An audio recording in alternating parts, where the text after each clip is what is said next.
Yo, what's up, everyone? Let's talk money. More specifically, let's talk about Chime Credit Builder. You know, that card everyone's been buzzing about. It's supposed to be a credit building miracle worker, right? But here's the burning question. Can you actually use it to pay people back? Like, can you settle that tab with your friend, or maybe even pay off that pesky debt collector? I mean, it sounds convenient, right?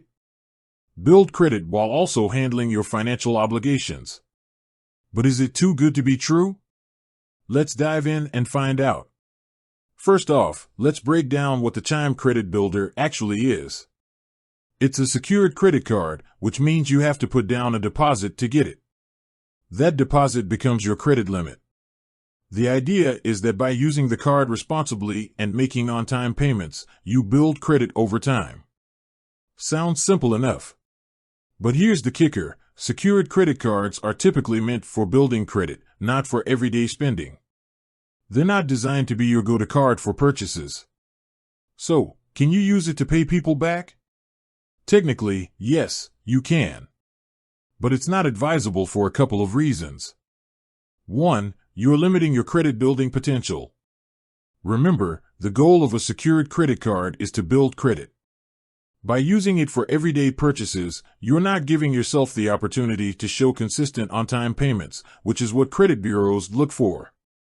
2. You're risking overspending. Since your credit limit is based on your deposit, it's easy to max out the card if you're using it for regular expenses. And overspending is a major credit killer. So, what should you do instead? Well, focus on using the Chime Credit Builder for small, regular purchases like your coffee or groceries. This helps you establish a payment history without overextending yourself. For larger purchases or paying people back, use a debit card or cash. But wait, there's more.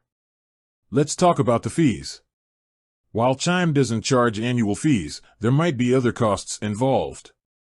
Some stores might charge additional fees for using a debit card, and there could be fees for overdraft protection or other services. So, factor those in when making your financial decisions. And let's not forget about the importance of budgeting. No matter what card you're using, having a solid budget in place is crucial. Track your income and expenses, set financial goals, and stick to your plan. This will help you avoid debt and achieve financial freedom. To sum it up, while you can technically use the Chime Credit Builder to pay people back, it's generally not a good idea. Focus on building credit responsibly by using the card for small, regular purchases and paying off your balance in full each month. And remember, budgeting is key to financial success. With that said, thanks for watching, and until next time.